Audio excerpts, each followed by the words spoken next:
오늘은 누가복음 16장의 말씀을 중심으로 쓸데없는 걸 쓸모있게 바꿔라. 그게 지혜고 그게 열매다라고 하는 제목의 말씀을 전하고자 합니다. 오늘 본문은 옳지 않은 청지기 이야기죠. 솔직히 이 이야기의 맥락이 그렇게 쉽게 이해되는 건 아닌 것 같습니다. 좀 생각을 좀 해봐야 겨우 이런 뜻이겠거니라고 하는 그렇게 알 수 있는 쉽지 않은 본문이다라고 하는 것이죠. 자, 그러나 확실한 게 뭡니까? 이 청지기가 옳지 않은 청지기였지만 지혜는 있었다라고 하는 거죠. 옳지는 않았습니다. 근데 뭐는 있었다고요? 지혜는 있었더라라고 하는 거예요. 그래서 8절이 그 말씀인데 한번 읽어보겠습니다. 8절. 자, 시작. 주인이 이 옳지 않은 청지기가 이를 지혜 있게 하였으므로 칭찬하였으니 이 세대의 아들들이 자기 시대에 있어서는 빛의 아들들보다 더 지혜로움이니라. 아멘. 자, 여기서 한 가지 알 수 있는 건 따지고 보면 우리 모두는 다 옳지 않은 청지기들이다라고 하는 것입니다. 다 허물이 있잖아요. 다 부족함이 있잖아요. 연약함이 있고 죄가 있습니다. 그러니까 우리는요, 옳은 청지기들이 아니라 옳지 않은 청지기들이다라고 하는 것입니다. 무슨 말이냐? 옳고 그름의 관점으로 그 기준으로 보면 다 거기서 거기라는 거예요. 다 똑같더라라고 하는 것입니다. 그렇기 때문에 주님은 다른 관점으로 옳지 않은 청지기를 지금 판단하고 계시다라고 하는 거예요. 그게 뭐냐? 바로 지혜롭게 살고 있느냐라고 하는 관점으로 보고 계시더라라고 하는 것입니다. 우리는 너나 할 것 없이 다 죄인이다라고 하는 것이죠. 직분이 바리새인이냐 세리냐 이건 중요하지 않다는 것입니다. 바리새인도 죄인이고 세리도 죄인이잖아요. 목사도 죄인이고 세신자도 죄인입니다. 어차피 이 부분에서는 다 똑같더라라고 하는 거예요. 오직 예수님의 은혜만이 소망인 줄로 믿습니다. 그러니까 옳으냐 그르냐 누가 더 죄를 많이 지었냐 적게 지었냐 이거는 별로 의미가 없는 논쟁이더라라고 하는 것입니다. 그런데 뭐는 좀 의미가 있어요? 지혜롭냐 멍청하냐 이거는 좀 의미가 있더라라고 하는 것이죠. 하나님은 우리가 의를 행할 것을 요구하시지 않는 것 같습니다. 우리는 의를 행할 능력이 있습니까 없습니까? 의를 행할 능력은 아예 처음부터 아무도 없다라고 하는 거예요. 그냥 예수님 믿어 하나님의 큰 은혜로 말미암아 의롭다함을 입는 자들일 뿐이더라라고 하는 것입니다. 그러나 하나님이 우리에게 이 땅 가운데에서 우리에게 요구하시는 삶이 있다라고 하는 게 그게 무슨 삶이라고요? 지혜로운 삶을 원하신다라고 하는 것입니다. 지혜로운 자들이 다 되기를 축복합니다. 그러면 지혜가 뭡니까? 한마디로 말하면 이런 겁니다. 지혜란 열매 맺는 삶이다라고 하는 거예요. 이게 지혜입니다. 뭐 맺는 삶이라고요? 열매 맺는 삶이라는 거예요. 그런 의미에서 바리새인들은 지혜가 있어요, 없어요? 바리새인들은 열매가 없으니까 사실은 지혜가 없는 자들이 지식은 있을지 몰라도 지혜는 없는 자들이다라고 하는 것입니다. 왜 그러냐면 열매가 없기 때문이더라라고 하는 거죠. 아는 건 엄청나게 많습니다. 가진 것도 엄청나게 많습니다. 돈도 많고 권력도 많이 있습니다. 힘도 있습니다. 그런데 가진 걸로 열매를 맺지 못하더라라는 것입니다. 여러분 땅이 수천 평 있으면 뭐합니까? 거기 아무 열매 없으면 열매 맺는 한 평만도 못하더라는 거예요. 직분이 있으면 뭐하고 믿음이 있으면 뭐합니까? 지식과 학위가 있으면 뭐합니까? 뭐가 없으면 아무것도 아니라고요? 열매 없으면 그거 아무 능력 아니더라라고 하는 것입니다. 열매 맺는 지혜로운 성도 되기를 다 축복합니다. 자, 그러면 본문의 이 옳지 않은 청지기의 모습을 통해서 지혜로움이 뭐였는가? 몇 가지로 오늘 살피고 마치기를 원합니다. 첫 번째는요, 민첩성이다라고 하는 거예요. 오늘 이 옳지 않은 청지기가 가지고 있었던 지혜로움이 뭐냐? 첫 번째, 민첩성이다라고 하는 것입니다. 말씀드린 대로 이 청지기는 옳지 않은 청지기였습니다. 특별히 이 청지기의 문제가 뭐였냐? 자, 1절에 보니까 1절 한번 볼까요? 이 청지기의 문제가 뭐였느냐? 1절 시작. 또한 제자들에게 이르시되 없던 부자에게 청지기가 있는데 그가 주인의 소유를 낭비한다는 말이 그 주인에게 들린지라. 아멘. 이 청지기의 문제가 뭐였다고요? 낭비하더라라고 하는 거예요. 주인의 자기 것도 아니고 주인의 것을 낭비했다라고 하는 것입니다. 여러분, 그래서 주인이 그를 내쫓기로 결심했더라라고 하는 거예요. 그러자 이 청지기가 뭐라고 하냐면 3절 4절입니다. 한번 읽어보겠습니다. 시작. 청지기가 속으로 이르되 주인이 내 직분을 빼앗으니 내가 무엇을 할까? 땅을 파자니 힘이 없고 빌어먹자니 부끄럽구나. 내가 할 일을 알았도다. 이렇게 하면 직분을 빼앗긴 후에 사람들이 나를 자기 집으로 영접하리라 하고. 아멘. 무슨 말입니까? 민첩하게 행동했다라고 하는 것이죠. 그래서 결국에 가서는 지혜로운 청지기라는 칭찬을 받게 되었다라고 하는 것입니다. 여러분, 민첩한 자가 되시기를 축복합니다. 그러면 칭찬 듣는다는 거예요. 일단 민첩하면 칭찬받게 되어 있습니다. 민첩이 뭡니까? 이런 거죠. 묵혀두지 않는 거예요. 썩혀두지 않는 거예요. 이게 민첩이라는 것입니다. 그래서 제가 언젠가 그런 말씀 드렸던 것 같아요. 아끼지 말라. 아끼면 뭐 된다? 기억 잘 하시네요. 아끼지 말라 그랬지. 아끼면 똥 되는 거예요. 그게 민첩성이다라고 하는 것입니다. 여러분, 오늘 옳지 않은 청지기에게 위기가 찾아왔잖아요. 그래서 이 청지기가 생각을 했던 것 같습니다.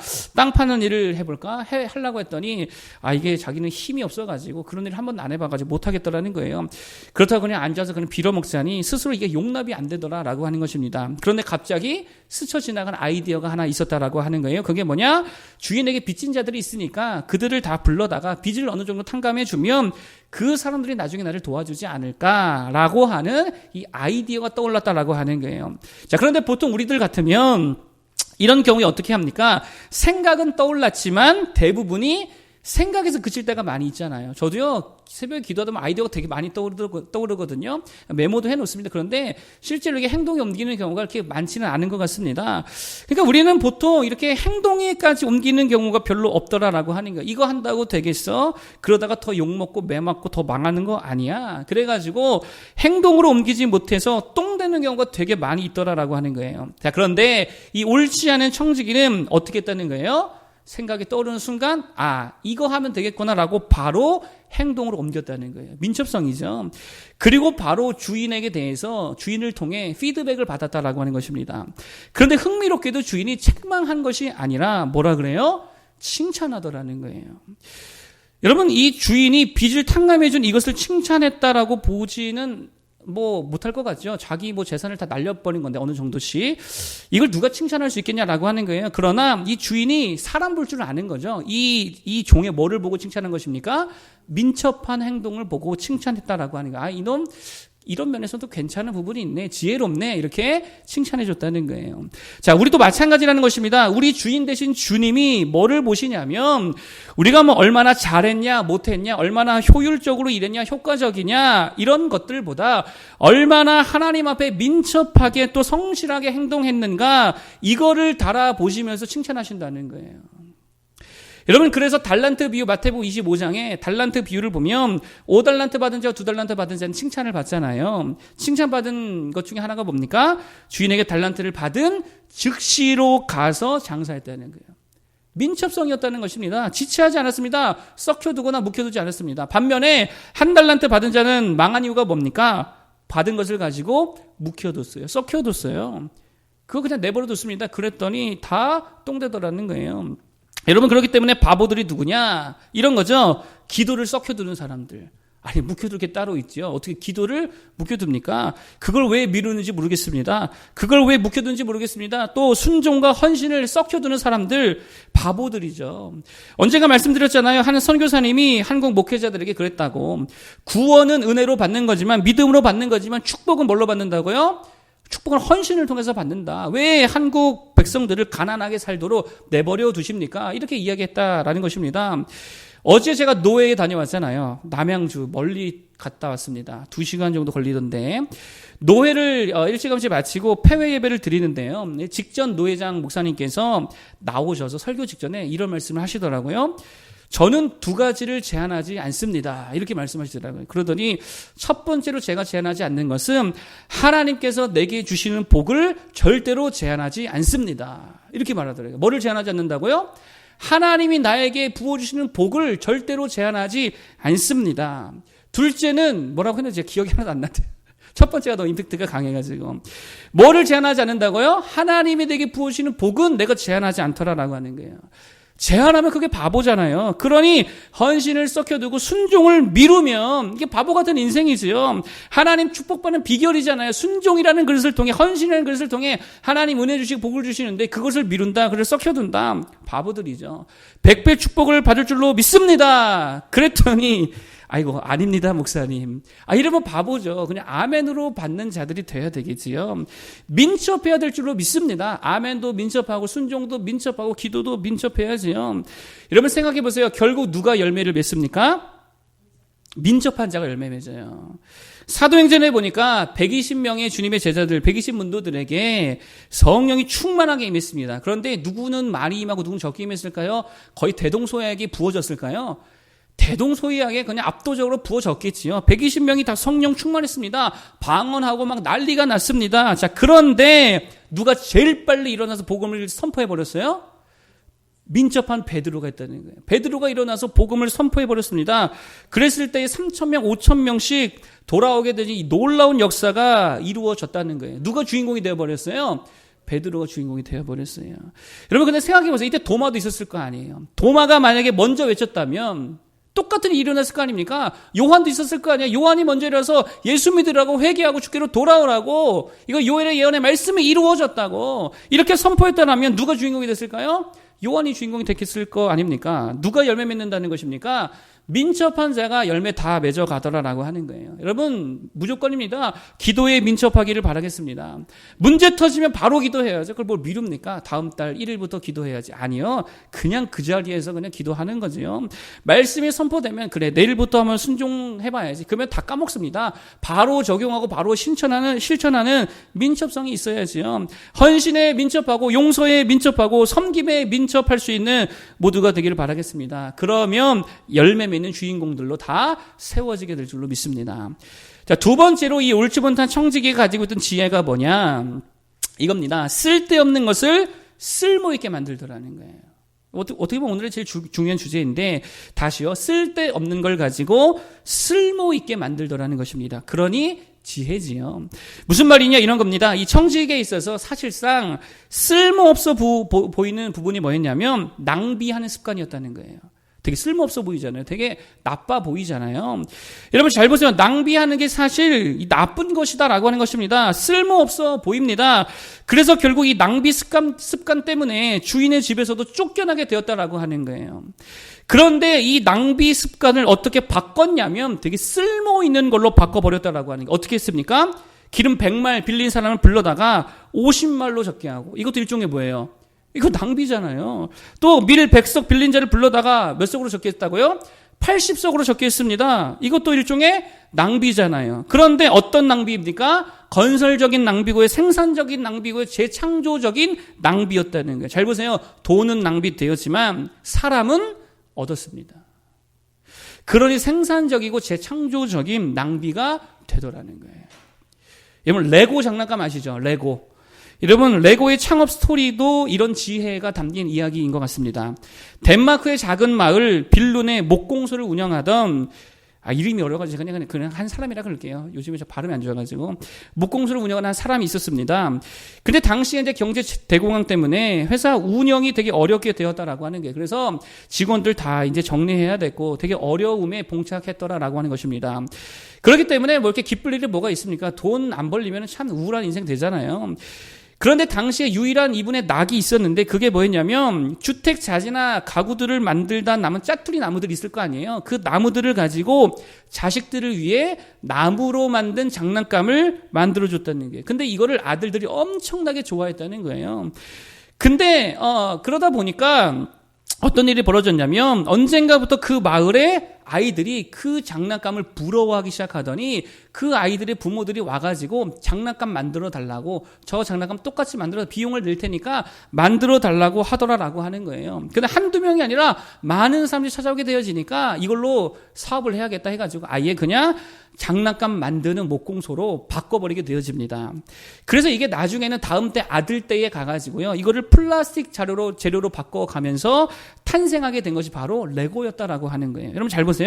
쓸모없어 보이는 짜투리 나무들을 가지고 아이들의 꿈과 희망이라는 엄청난 쓸모 있는 것을 만들어줬다는 거예요.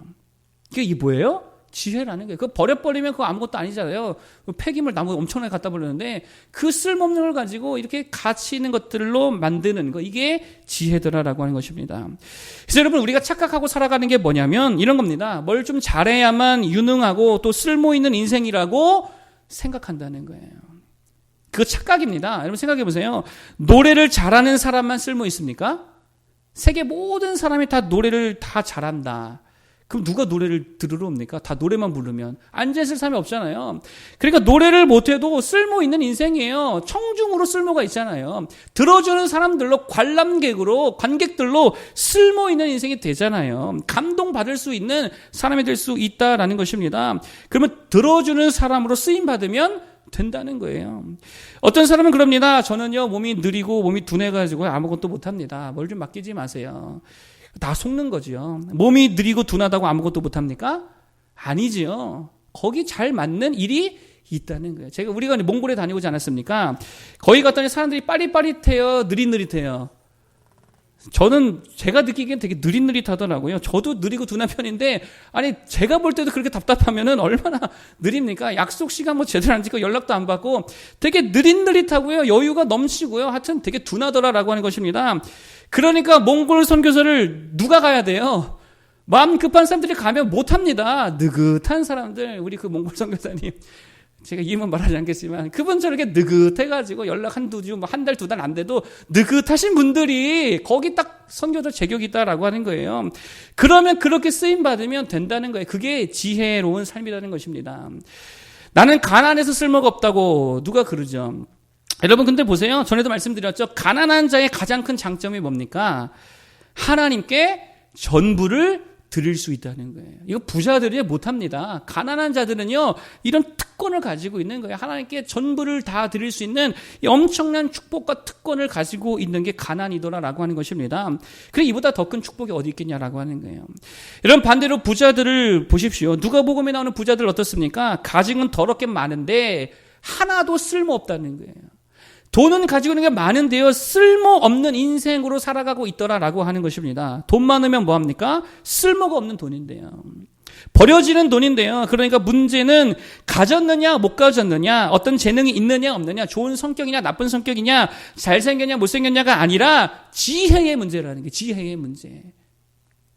지혜로운 자들 되기를 축복합니다. 쓸데없는 걸 쓸모있게 바꿀 수 있는 그런 지혜가 필요하더라라고 하는 거예요. 여러분 특별히 가장 쓸데없어 보이는 게 뭡니까? 세상 천지 이처럼 쓸모없어 보이는 게 뭡니까? 십자가. 십자가 아니에요? 여러분 그래서 십자가를 고린도전서 1장 23절에 뭐라 그래요? 우리는 십자가에 못 박힌 그리스도를 전하니 유대인에게는 거리끼는 것이요 이방인에게는 미련한 것이로되. 십자가만큼 쓸데없는 게 없다라고 하는 거예요. 세상 사람들에게 한번 세상 사람 입장에 생각해 보십시오. 십자가가 뭔가? 그거 진짜 쓸데기 없는 거 아닙니까? 가치 없다라는 것입니다. 그런데 바로 그 다음 24절에 뭐라고 말합니까? 오직 부르심을 받은 자들에게는 유대인이나 헬라인이나 그리스도는 십자가는 하나님의 능력이요 하나님의 지혜니라. 믿으십니까? 아멘. 무슨 말입니까? 쓸모없어 보이는 십자가가 우리를 구원하는 능력이 된다는 거예요. 그래서 그걸 뭐라 불러요? 하나님의 지혜더라. 이렇게 지금 성경이 말하고 있습니다.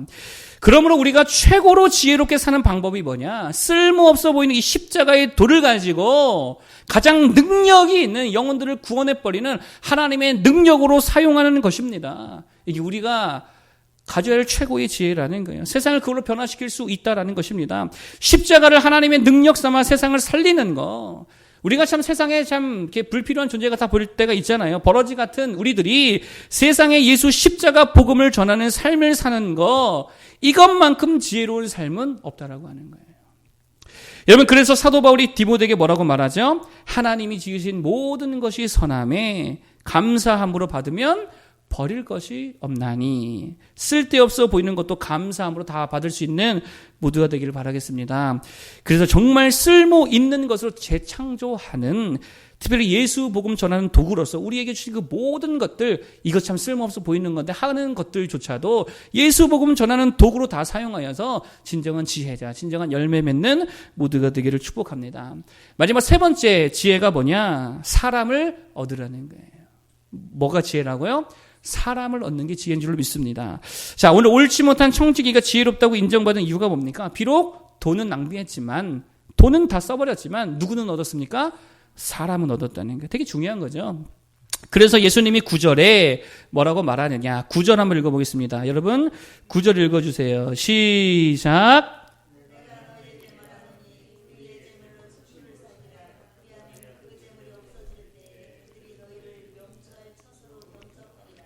아멘. 불의한 재물로 뭐 하라고요? 친구 사귀래. 불의한 재물이 뭡니까? 불의의 재물. 이 땅의 재물을 말하는 거죠. 돈이죠. 돈을 어디다가 쓰라고요? 친구를 사귀는 데 써라. 사람을 얻으라는 거예요. 돈은 그렇게 중요하지 않다는 거죠. 돈 얻는 것보다 뭐가 훨씬 중요합니까? 사람 얻는 게 훨씬 더 중요하다라는 거예요. 이게 지혜라는 거예요. 이 지혜를 갖는 모두 되길 바라겠습니다. 이게 열매잖아요. 그러면서 8절에 뭐라고 말씀하시냐. 8절 한번 읽어보겠습니다. 8절 시작. 주인이 이 옳지 않은 청지기가 이를 지혜 있게 하였으므로 칭찬하였으니 이 세대의 아들들이 자기 시대에 있어서는 빛의 아들보다 더 지혜로움이니라. 아멘. 무슨 말입니까? 쉽게 말하면 이런 겁니다. 주님의 백성들에게 부족한 것들이 있다라고 한다면 그게 뭐냐? 사람을 자꾸 잃어버린다는 거예요. 하나님의 백성들이 좀 연약한 부분들이 하나 있다라고 한다면 사람을 종종 잘 잃어버리더라라고 하는 것입니다. 여러분, 이게 원래 우리 주님께서 누구를 향해 말씀하신 거냐면 바리새인들의 문제를 지적하기 위해서 주신 비유의 말씀입니다. 바리새인들의 문제가 뭡니까? 그들은요 스스로 옳다고 말하지만, 이 옳지 않은 청지기잖아요. 근데 그들은 스스로 옳다고는 말하지만 또 돈도 가진 게 많이 있지만 사람을 가지지 못했다는 거예요. 사람을 다 잃어버렸다는 거예요. 이게 바리새인의 문제였습니다. 여러분, 그래서 지난주에 살펴봤던 15장에서 탕자 비유를 통해서도 주님이 하신 말씀이 그런 거잖아요. 첫째 아들이 누구를 의미하냐면 바리새인들을 의미하는 거거든요. 근데 첫째 아들의 문제가 뭐예요? 주변에 사람이 없다는 거예요. 함께 기뻐하지도 못하고 함께 안타까워하지도 못하다는 것입니다. 뭐밖에 몰라요? 옳고 그름밖에 몰라요. 이게 첫째 아들 특징이죠. 그래서 뭐라고 합니까? 아버지의 살림을 창녀들과 함께 삼켜버린 이 아들에게 아버지 살찐 송아지 잡는 게 그게 마땅합니까? 이게 아들의 말이잖아요. 무슨 말이에요? 옳고 그름에 빠져가지고 사람은 다 잃어버리더라는 거예요. 바리새인의 문제입니다. 그래서 예수님의 사역을 잘 보면 예수님은 어디로 다니셨죠? 사람이 많은 곳으로 다녔습니까? 한적한 곳으로 다녔습니까? 한적한 곳은요, 기도할 때 가셨지 사역할 때는요, 사람 많은 곳으로 다니셨습니다. 가버나움과 갈릴리 사람 무지하게 많이 모이는 동네거든요. 엄청나게 사람 많은 동네입니다. 왜 그리로 다니셨을까요? 사람 얻으려고, 사람 찾으려고, 사람 구원하려고. 그래서 주님이 누가복음 19장 10절에 이런 말씀하십니다. 인자가 온 것은 잃어버린 자를 찾아 구원하려 함이니라. 다시요. 뭐라고요? 인자가 온 것은 잃어버린 자를 찾아 구원하려 함이니라. 그래서 사도 바울도 비슷한 맥락에서 이런 말을 하죠. 내가 모든 사람에게 자유하였으나 스스로 모든 사람에게 종이 된 것은 더 많은 사람을 얻고자 함이니라. 뭐를 얻고자 함이라고요? 더 많은 사람을 얻고자 함이니라. 이게 지혜라는 거예요. 바리새인의 문제는 뭐였다고요? 사람 얻는 데에 관심이 없었습니다. 어디에만 관심이 있었습니까? 자기를 증명하는 데에, 자기의 옳음을 나타내는 데에. 그러니 자기가 오르려면, 자기가 옳게 보이려면 어떻게 해야 됩니까? 맨날 상대에게 지적질해야 되잖아요. 너는 틀렸어. 이래야 됩니다. 그래서 바리새인들이 맨날 한 게 뭐예요? 정죄하고 판단하고 지적질하고 그리고 데려다가 패대기 치는 거. 죄인입니다 하고 패대기 치는 거. 왜 그래요? 자기가 옳다는 걸 증명해야 되니까. 그러니 뭐가 없어요? 사람은 다 잃어버리더라는 거예요. 반면에 예수님의 사역은 어땠습니까? 예수님의 사역은 정죄, 판단, 지적질 하지 않으셨습니다. 수용성과 유연성과 융통성이었다라고 하는 거예요. 자기 옳음을 증명하는 데에 주님은 에너지 하나도 쏟지 않으셨습니다. 그 부분에 대해서는 오히려 함구하실 때가 되게 많이 있었습니다. 오로지 어디에 힘을 쏟으셨습니까? 사람을 얻는 일, 잃어버린 영혼을 찾는 일에 주님은 가진 힘을 다 쏟아내셨다라고 하는 거예요. 그래서 사랑해주고 용서해주고 관용해주고 가늠한 여인이 왔을 때에도, 세리 삭개오가 왔을 때에도, 사마리아 여인을 만났을 때에도 주님은 그들을 포용해주시고 포공해 주셨다라고 하는 거예요. 왜 그래요? 그 사람들을 뭐 하려고요? 얻으려고, 구원하려고. 여러분, 그러므로 하나님의 일은 다른 거 아닙니다. 더 많은 사람을 얻는 일이에요. 이게 하나님의 일이에요. 그러니까 하나님은 언제 일하실까요? 우리가 돈 벌 때 하나님 일하실까요? 아니죠. 넌 돈 잘 벌어라. 나는 가만히 있을게. 뭐 이러시겠죠. 우리가 스스로 옳음을 증명하려 할 때에 일하실까요? 아니죠. 너 한번 해봐라. 얼마나 잘한다. 그냥 내버려 두시겠죠. 언제 일하십니까? 더 많은 사람을 건지고 살리고 얻으려 하고자 할 때에 주님이 함께 일하시는 줄로 믿습니다. 그것을 위해 물질이 필요할 때에 주님이 물질을 주시는 거죠. 그것을 위해 우리가 양식을 구하면 양식을 주시는 겁니다. 그것을 위해 능력을 구하면 능력을 주시는 줄로 믿습니다. 그것을 위해 기도할 때에 하나님이 일하시는 줄로 믿습니다. 뭐를 얻고자 할 때예요? 더 많은 사람을 얻고 그들을 구원하고자 할 때에 하나님이 일하신다는 거예요. 리처드 십스라고 하는 청교도가 있었습니다. 막달렌 대학에 특별 연구원 자리가 공석이 되었는데 대주교 윌리엄 로우드가 자신의 첩자를 그 대학에 채용하게 하려 했다는 거예요. 그러니까 학교에서 리처드 십스는 종교개혁 사상을 가르쳐야 되는데 이 로우드는 이제 저쪽이니까 천주교에 가까운 이제 영국 국교회니까 이게 안 맞잖아요. 그래서 감시하고자 자신의 첩자를 그 대학에 보내려고 했다라고 하는 게, 그래서 많은 교수들이 이거 어떻게 하냐고, 이거 반대했다가는 우리도 모가지 날아갈 것 같고 찬성하자니 이거 종교개혁 사상을 가르치는 일들에 굉장히 지장을 받을 것 같아요. 어떻게 하냐고 다 그럴 때에 리처드 십스가 그랬습니다. 괜찮다고, 이 친구는 젊은이인 것 같은데 젊은이기 때문에 우리와 함께하면 곧 우리들의 개혁 사상을 따르게 될 거라고. 여러분 잘 보세요. 하나님의 일하심을 믿고 뭐를 했다라고 하는 거예요? 이 젊은이를 얻고자 했다는 거예요. 그럴 때에 하나님이 역사해 주시더라라고 하는 것입니다.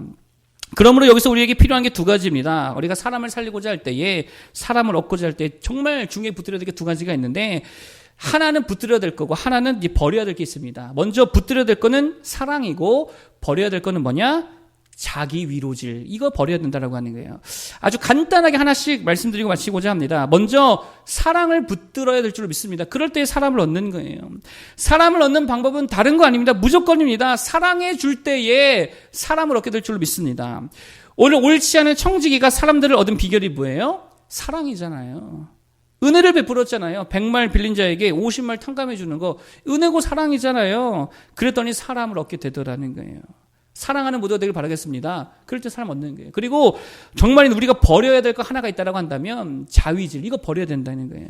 15절 한번 읽어볼까요? 15절 한번 읽어보세요. 15절 시작. 예수께서 이르시되 너희는 사람 앞에서 스스로 옳다 하는 자들이나 너희 마음을 하나님께서 아시나니 사람 중에 높임을 받는 그것은 하나님 앞에 미움을 받는 것이니라.